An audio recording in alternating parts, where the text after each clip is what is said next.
भगवान पार्श्वनाथ की भव्य मूर्ति और गुफा मंदिर के इस लोकार्पण कार्यक्रम में जिनका सानिध्य आप सबको प्राप्त हो रहा है, ऐसे पूज्य आचार्य श्री प्रसन्न सागर जी महाराज, उपाध्याय मुनि श्री पीयूष सागर जी महाराज, प्रवर्तन मुनि श्री महत सागर जी महाराज, निर्यापक मुनि श्री नौपदम सागर जी महाराज, मुनि श्री अप्रत्य सागर जी महाराज, मुनि श्री परिमल सागर जी महाराज, मंचस्थ अन्य इस परंपरा से जुड़े हुए सभी महानुभाव, इस समारोह में मेरे साथ उपस्थित उत्तर प्रदेश सरकार के हमारे मंत्रिमंडल के सहयोगी श्री सुनील शर्मा जी, नरेश कश्यप जी, माननीय सांसद अतुल गर्ग जी, माननीय विधायकगण श्री नंदकिशोर गुर्जर जी, अजीत पाल जी, पूर्व सांसद रमेश चंद तोमर जी, भारतीय जनता पार्टी के महानगर के अध्यक्ष मयंक गोयल जी और उपस्थित सभी श्रद्धालुजन, बहनों और भाइयों, ये मेरा सौभाग्य है कि आज मुझे इस गुफा मंदिर में भगवान पार्श्वनाथ और क्रांतिकारी संत पूज्य तरुण सागर जी महाराज की स्मृतियों को नमन करने का सौभाग्य प्राप्त हुआ है।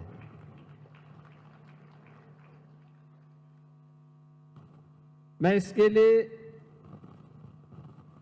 आभारी हूं इस पूरी व्यवस्था से जुड़े हुए उन सभी महानुभावों का जिन्होंने मुझे आज यहां पर पूज्य आचार्य श्री प्रसन्न सागर जी महाराज और अन्य जैन मुनियों संतों का सानिध्य प्राप्त करने, इस पंच कल्याणक महामहोत्सव में भाग लेने और इस भव्य गुफा मंदिर को देखने का सौभाग्य प्राप्त प्रदान किया। बहनों और भाइयों,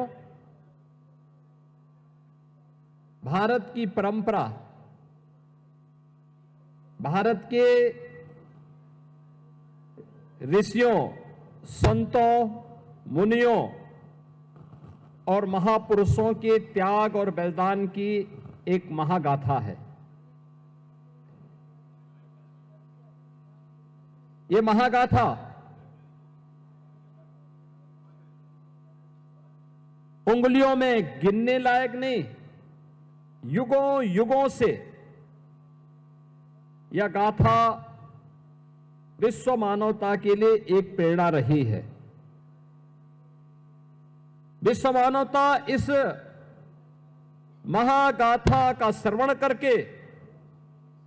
उससे प्रेरणा प्राप्त करके अपने आगे के भविष्य को तय की है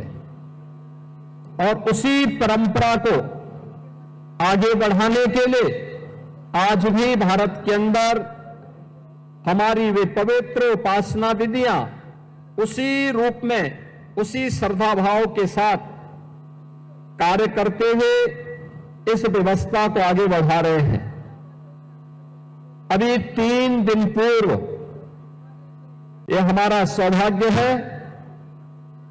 अयोध्या में प्रभु श्री राम के भव्य मंदिर के निर्माण में कार्य को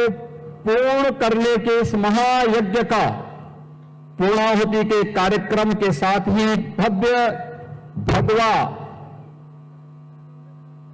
ध्वज का आरोहण श्री राम जन्मभूमि के भव्य मंदिर में प्रधानमंत्री जी के कर कमलों से संपन्न हुआ है। पूरा देश और पूरी दुनिया भारत के सनातन के इस वैभव को देखी है, उसको अनुभव की है। और अयोध्या की जब बात आती है तो उसी इक्ष्वाकु कुल के प्रथम राजा भगवान ऋषभदेव जो प्रथम जैन तीर्थंकर थे, उनका स्मरण भी हर व्यक्ति बड़ी श्रद्धा भाव के साथ करता है। ये उत्तर प्रदेश का सौभाग्य है कि हमारे उत्तर प्रदेश में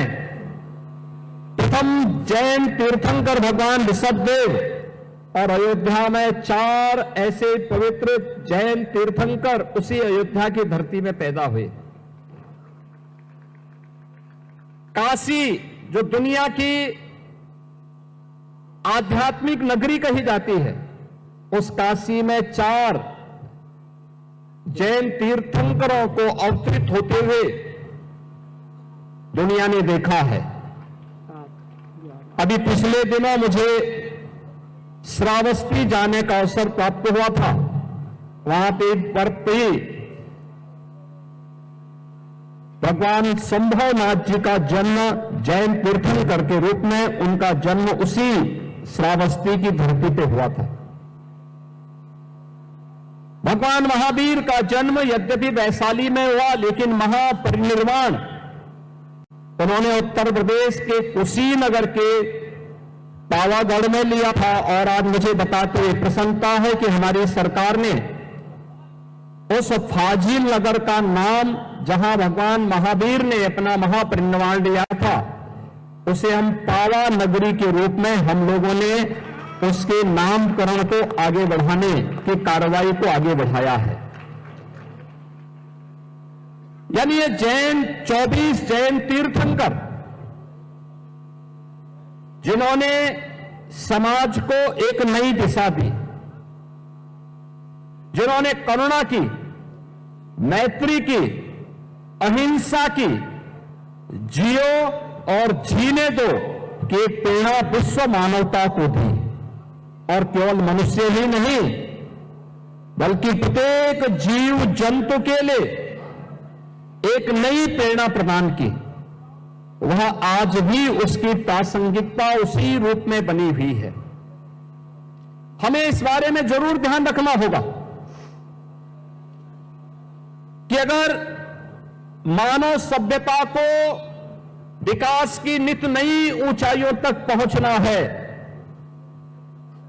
तो हमें भारत के अध्यात्म की शरण में जाना पड़ेगा।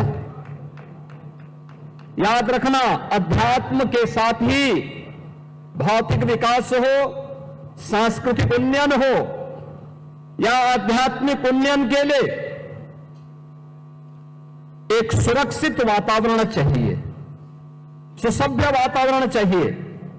साफ सुथरा वातावरण चाहिए। और यह भारत ने ही पहले भी दुनिया को दिया है, आज भी विश्व मानवता के लिए वह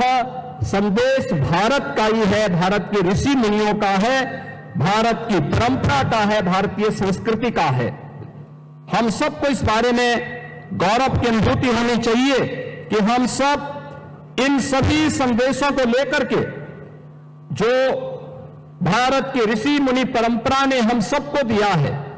अगर हम इसका आत्मसात करते हैं, इसका अनुसरण करते हैं, तो यही विश्व मानवता के कल्याण का मार्ग प्रशस्त करता है। आप याद करिए, गत वर्ष जब प्रधानमंत्री मोदी जी ने उस समय अप्रैल में दिल्ली में विश्व नौकार महामंत्र दिवस पर वन वर्ल्ड वन चैन कार्यक्रम का उद्घाटन किया था, उस अवसर पर उन्होंने 9 संकल्पों को हम सबको प्रदान किया था। वे 9 संकल्प थे कि पानी का बचत, दूसरा था एक पेड़ मां के नाम, तीसरा था स्वच्छता का मिशन, चौथा था वोकल फॉर लोकल, पांचवा था देश दर्शन, छठा था नेचुरल फार्मिंग यानी प्राकृतिक खेती, सातवां था हेल्दी लाइफ स्टाइल यानी योग और खेल को जीवन में लाना, और नौवां था गरीबों के कल्याण के लिए, गरीबों की भलाई के लिए सदैव समर्पित भाव के साथ कार्य करना। और आज मुझे बताते हुए प्रसन्नता है कि जैन मुनियों की जो परंपरा है उसी पवित्रता को आगे बढ़ाने का कार्य कर रही है। मैंने भी यहां पर जब मैं आया था, मैंने आचार्य श्री प्रसन्न सागर जी महाराज, उपाध्याय मुनि श्री पीयूष सागर जी महाराज की दिनचर्या को देखा है, और मैंने जो देखा उनके बारे में सुना, जो मैं देख रहा था कि 557 दिनों की कठोर साधना, 496 दिनों की निर्जल उपवास, तप, अनुशासन और आत्म संयम का एक अद्भुत उदाहरण इसमें हमें देखने को मिला है। ये चीजें दिखाती हैं कि अगर हम संकल्प ले लें तो पिंडमाही ब्रह्मांड समाया, यानी सब कुछ जो कुछ हमें बाहर दिखाई दे रहा है वह सब कुछ हमें इस शरीर में अनुभव होते हुए दिखाई देगा। और यह मुझे प्रसन्न सागर जी महाराज की साधना के माध्यम से देखने और अनुभव करने का अवसर प्राप्त हुआ है। मैं आज के इस अवसर पर जब इस पवित्र कार्यक्रम में पंच कल्याणक महामहोत्सव में मुझे भाग लेने का अवसर प्राप्त हुआ है, यहां पे मुझे भगवान पार्श्वनाथ और क्रांतिकारी संत तरुण सागर जी महाराज के इस पावन गुफा मंदिर के लोकार्पण के समारोह में भाग लेने का अवसर प्राप्त हुआ है। मैं आयोजकों को इसके लिए हृदय से धन्यवाद देता हूं। आप सबके प्रति अपनी शुभकामनाएं देता हूं। पंच कल्याणक महामहोत्सव के प्रति अपनी शुभकामनाएं देता हूं, और पूज्य आचार्य श्री प्रसन्न सागर जी महाराज और उनसे जुड़े हुए सभी अन्य जैन मुनियों को यहां पर नमन करते हुए उनका अभिनंदन करता हूं, स्वागत करता हूं। धन्यवाद। जय हिंद। निश्चित आदरणीय योगी जी ने